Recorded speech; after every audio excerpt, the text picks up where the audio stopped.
पर आप देख पाओगे, चाहे इंडियन मीडिया हो, ऑस्ट्रेलियन मीडिया हो, इवन अमेरिकन मीडिया इसको एक्सटेंसिवली कवर कर रहा है, क्योंकि रैंकिंग बहुत ही इंटरेस्टिंग है।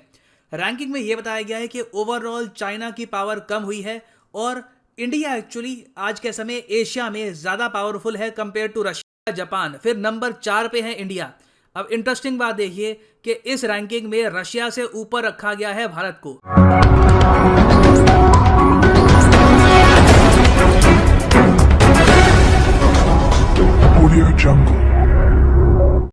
लोई इंस्टीट्यूट द्वारा जारी किए गए एशिया पावर इंडेक्स 2021 के अनुसार भारत अमेरिका, चीन और जापान के बाद चौथा मोस्ट पावरफुल देश है।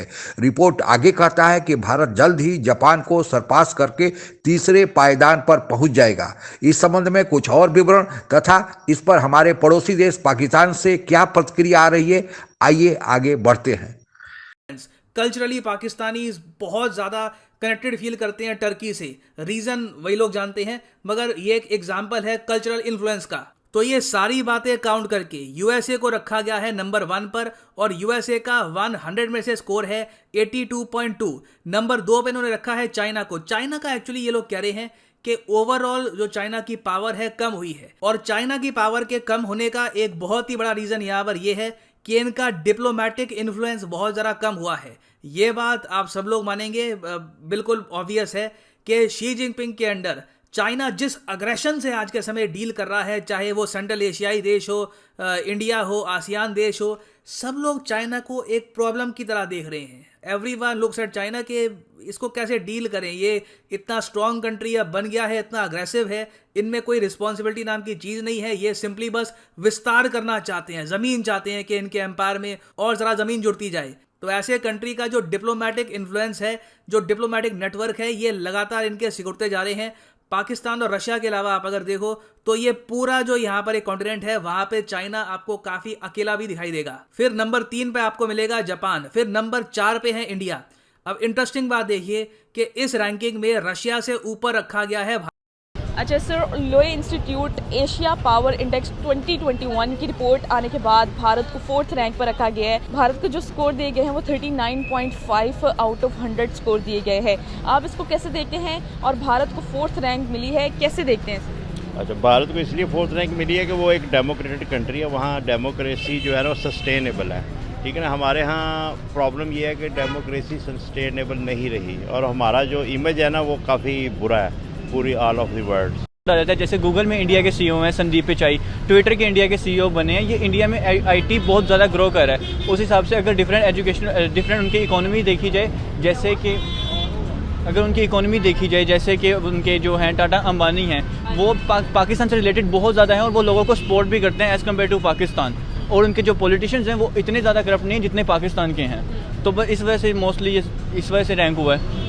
और वो सर, जिस हिसाब से भारत को 4th रैंक दी गई है मोस्ट पावरफुल कंट्री होने की हैसियत से, और क्या आपको लगता है कि ये डिज़र्व करते हैं? अगर डिज़र्व करते भी हैं तो इसके पीछे आपको क्या फैक्टर्स नज़र आते हैं? ये डिज़र्व करते हैं, ऑब्वियसली डिज़र्व करते हैं। जहाँ पे टेक्नोलॉजी इतनी ऊपर जा रही है और हर बंदे को टेक्नोलॉजी का पता हो, वो तो ऑब्वियसली डिज़र्व करें। कोशिश की है, उन्होंने अपनी इकोनॉमी इंप्रूव की है। उनके सोर्सेज अगर आप देखें तो वो उन्होंने, इवन ये कोविड आया, कोविड के बावजूद उनकी इकोनॉमी इतनी डैमेज नहीं हुई जितनी ओवरऑल वर्ल्ड पे इम्पैक्ट पड़ा है उसका। तो उस हिसाब से कि वो उन्होंने अपने रिसोर्सेज को देखा, उन्होंने अपनी इकोनॉमी जो है वो स्ट्रॉन्ग रखी, उन्होंने इस चीज़ में इन हालात में भी स्ट्रगल की कि हम इस चीज़ को ओवरकम करें। तो इसी वजह से उनकी इतनी स्ट्रॉन्ग उनका इन्फ्लुएंस था पूरी होल वर्ल्ड पे, इस वजह से उनको, मतलब मैं ये सोचता हूँ कि इस वजह से वो वाकई डिज़र्व करते थे जो 4th रैंक उनको दिया गया है। यानी कि भारत डिज़र्व करता है कि जो उसको 4th रैंक दी गई है एशिया में मोस्ट पावरफुल कंट्री होने की हैसियत। बिल्कुल, क्योंकि बाकियों की निस्बत अगर देखा जाए, एशियन कंट्रीज़ को भी अगर कंपैरिजन किया जाए, तो उन्होंने वाकई ही अपनी जो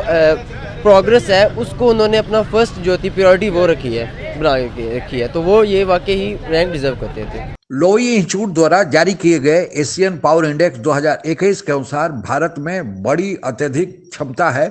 अगर भारत अपनी क्षमता का पूर्ण रूप से प्रयोग करे तो आने वाले दिनों में भारत की रैंकिंग और बेहतर होने जा रही है। लोई इंस्टीट्यूट जो यह रिपोर्ट तैयार करता है उसमें उस देश की रक्षा शक्ति, उस देश की आर्थिक स्थिति, उस देश का दूसरे देशों से व्यापार तथा उस देश का दूसरे देशों पर प्रभाव आदि फैक्टर्स को इकट्ठा करके फिर रैंकिंग तैयार की जाती है। 1 to 10 जो पूरी दुनिया में देश हैं, इन फैक्टर्स के आधार पर जो रैंकिंग बनाई गई है, उस रैंकिंग में यूएस, चाइना, जापान और फिर भारत चौथे स्थान पर है।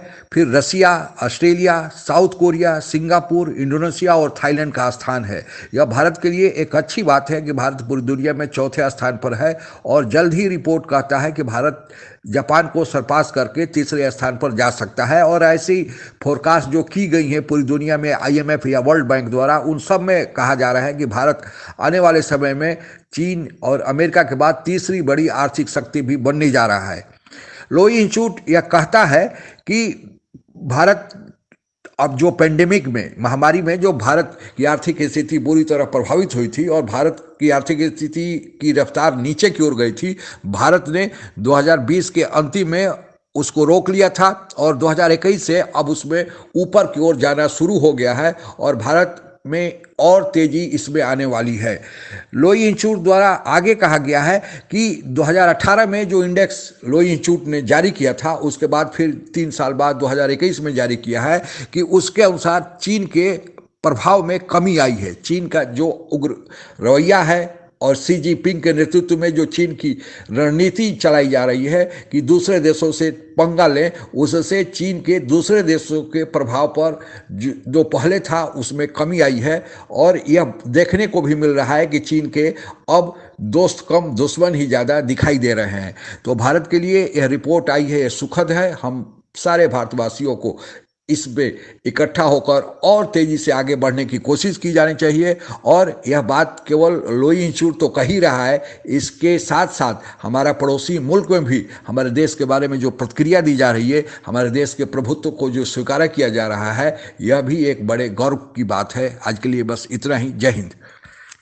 अगर हमसे जुड़ा रहना चाहते हैं तो कृपया मेरे चैनल को सब्सक्राइब करें तथा बेल आइकन भी दबा दें ताकि नई वीडियो की जानकारी तुरंत आप तक पहुंच जाए। धन्यवाद। जय हिंद।